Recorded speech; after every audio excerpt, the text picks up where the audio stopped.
Nintendo's most anticipated Mario Kart game would be released on the 5th of June 2025, over a decade after the original release of a previous entry to the series, Mario Kart 8.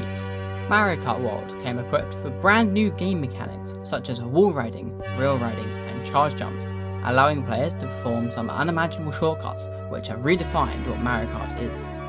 Naturally, a whole community dedicated itself to finding the limits of what was possible and how far the 30 tracks of Mario Kart World could be optimized. All of them have their own story, but I'm going to delve deep into one of the tracks which fully takes advantage of the game mechanics that Mario Kart World has to offer, and demonstrates just how insane this game can be. Whistlestop Summit initially looked like a basic rail track. You could perform lots of tricks on the rails, but other than that, it was relatively simple and easy to drive.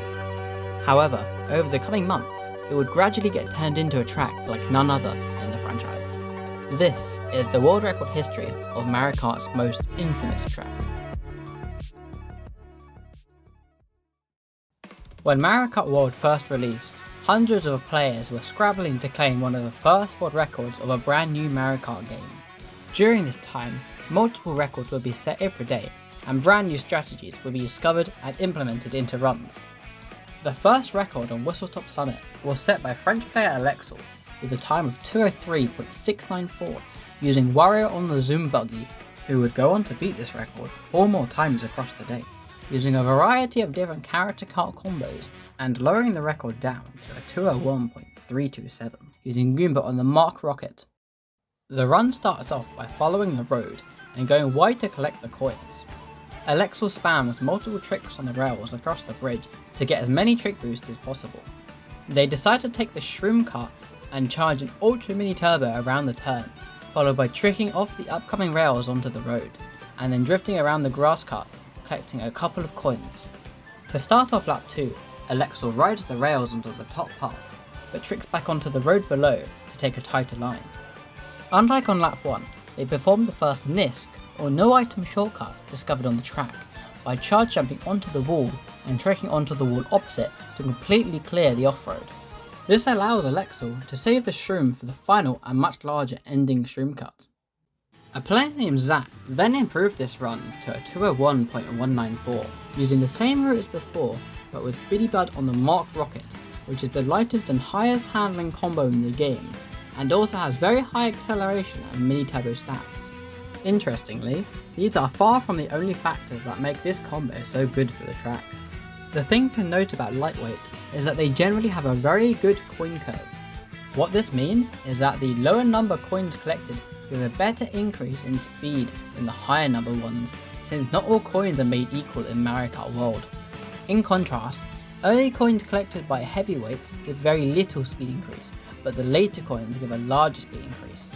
When you combine this with the fact that all combos have the same base speed on rails, lightweights actually are faster than heavyweights when on said rails, for low coin counts.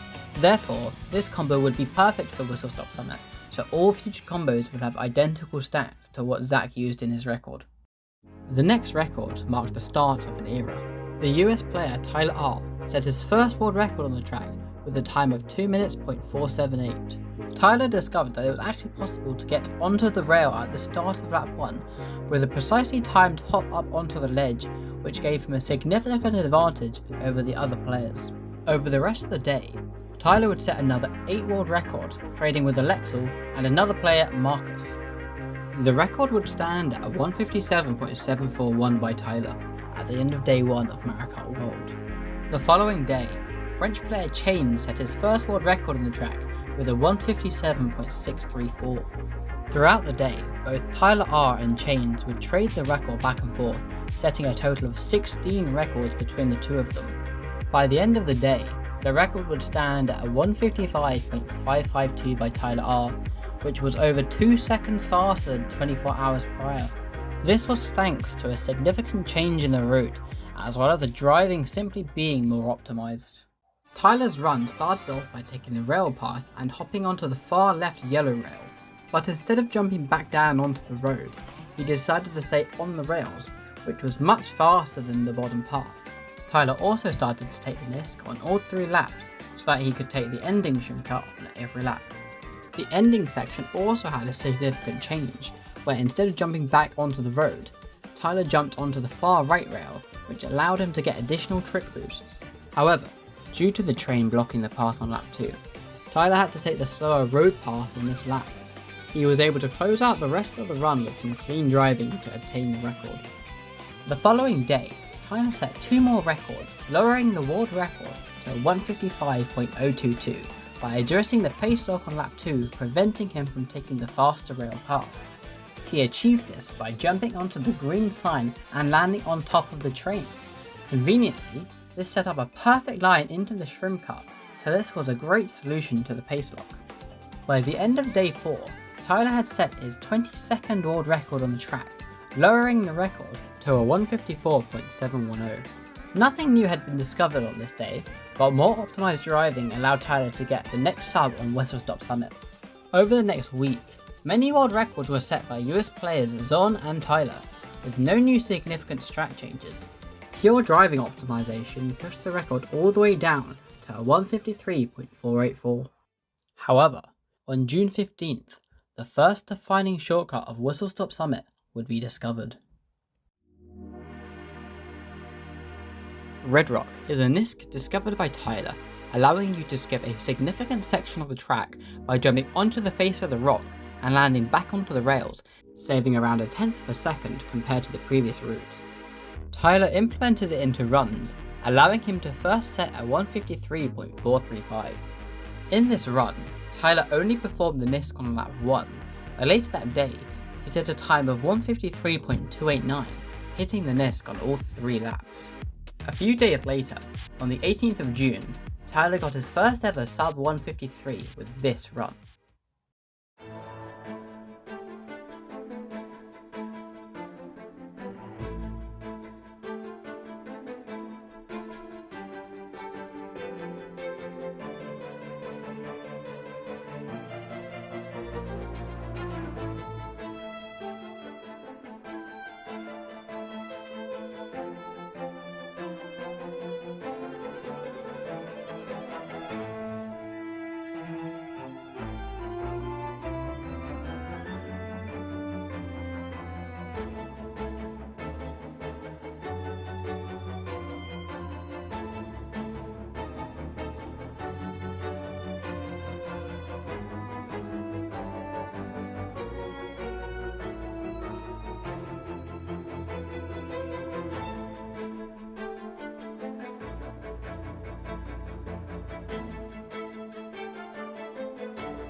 Tyler hit a significantly faster version of the Red Rock NISC on lap 1, and drives the rest of the track extremely cleanly with little time loss.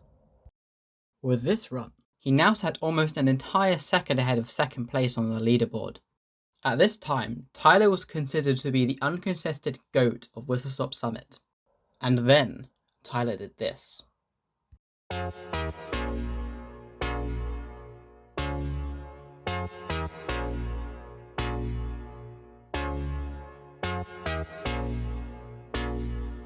Tyler introduced the world to Whistlestop's defining shortcut.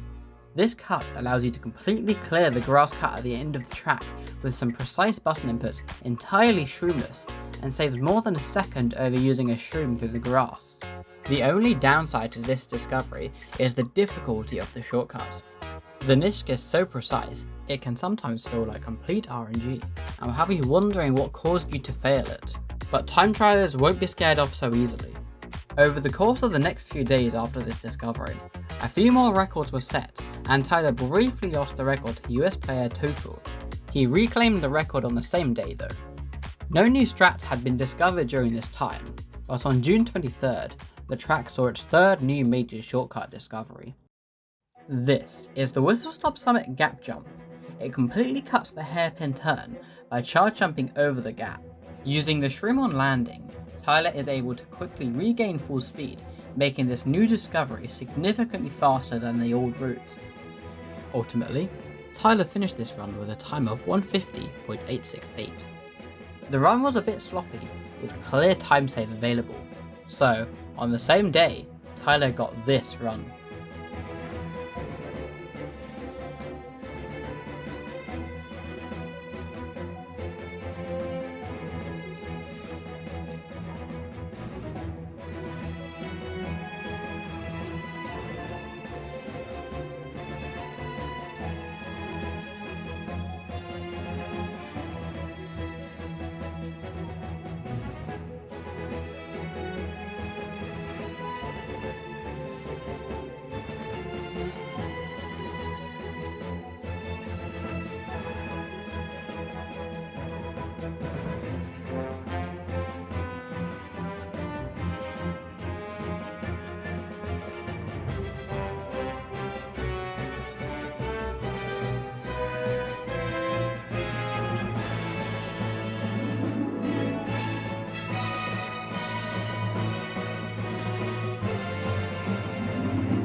A 150.001, over 1.5 seconds faster than second place. Tyler seemed unstoppable. No one even dared to take on such a formidable time. That was until a new player entered the scene. The gap jump had been completely perfected. Japanese player Bochiyama, from out of nowhere, set a time of 149.448, completely destroying Tyler's previous record. And Bochiyama wasn't finished. He improved the run down to 149.048 with more refined driving on the very next day.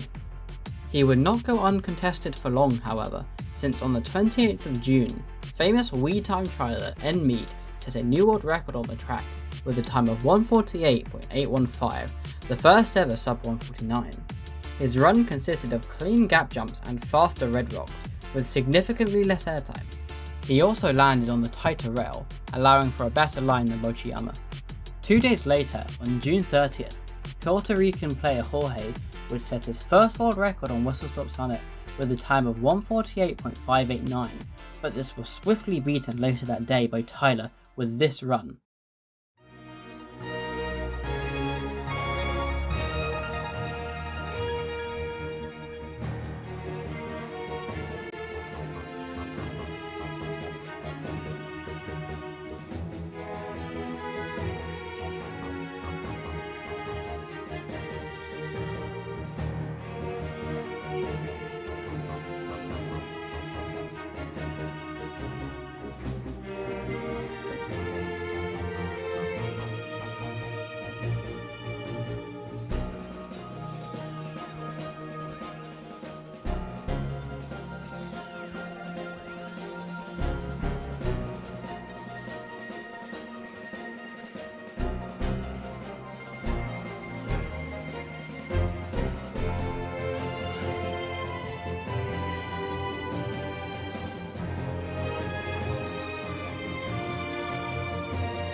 A 148.476.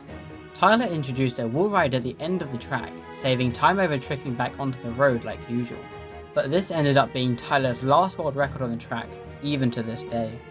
But when one legend dies, another will surely rise up. On July 1st, Jorge shocked the time trial community with a brand new development on Whistlestop Summit. The record had been beaten by almost an entire second, a 147.616.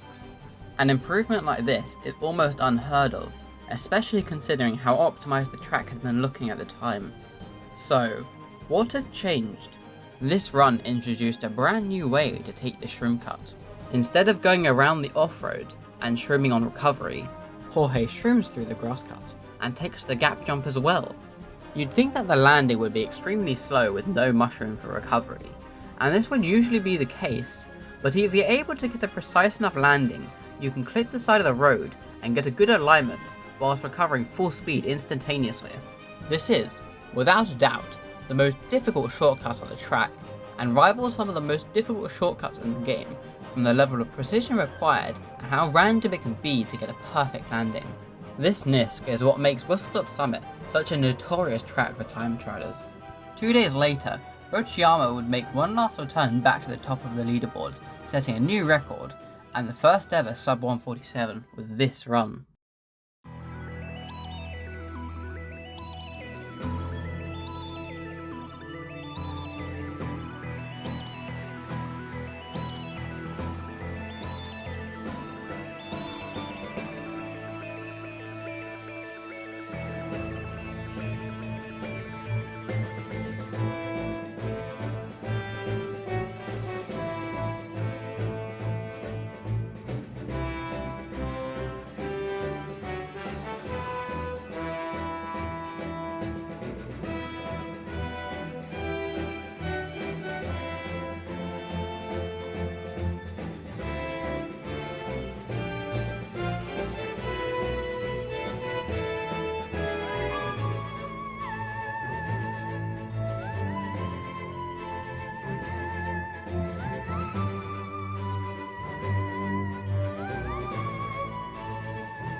This run was exceptionally clean, improving upon Jorge's record with highly optimized driving.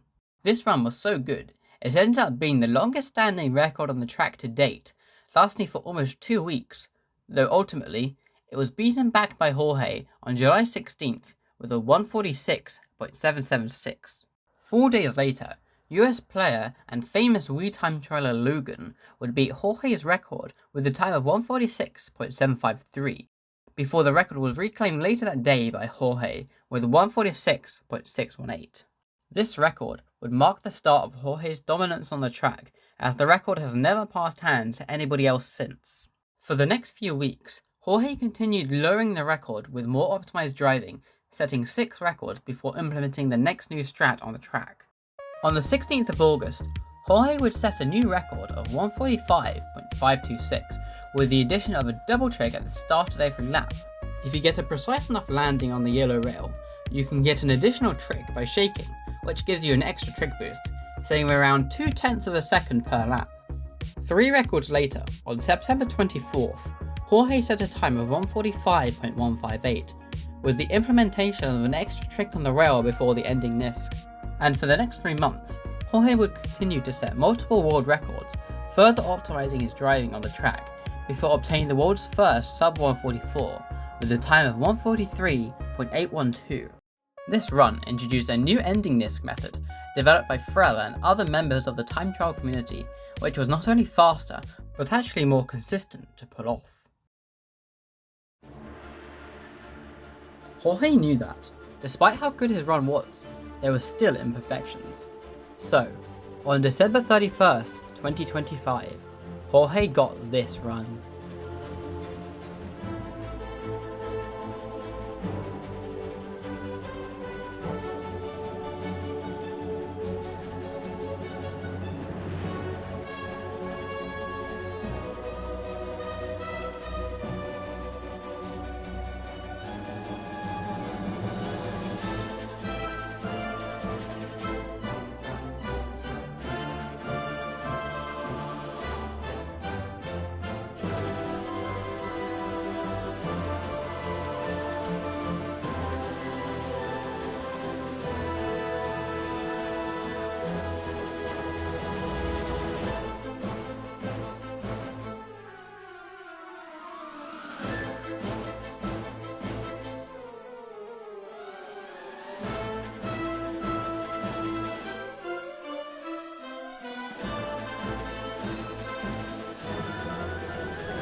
a 143.723. To the untrained eye, this run appears perfect. And at the time that this record was set, it seemed inhuman. Nobody else in the world had even achieved a 144, yet alone a 143. Days, weeks, months passed. No change in the leaderboards. Jorge's perfect run remained untouched. To this day, the record stands, with nobody else even being able to achieve a sub 144. Jorge's world record is close to becoming the longest standing world record in the game's history, rapidly approaching the 200-day mark. However, slowly but surely, the rest of the world has been catching up to him. What used to seem like an insurmountable task is gradually becoming a possibility, with the current leaderboard now looking like this. Jorge's world record will fall. It's not a matter of if, but when. Mario Kart World has only been around for a little over a year. There may well be more discoveries to be made in the future, and top time trialists such as Tunod, Optic, and even myself are working hard to try and push the track further, so maybe even a 142 will be possible one day. This game still has so much to offer. We will just have to wait and see what it has in store for us. Thanks for watching.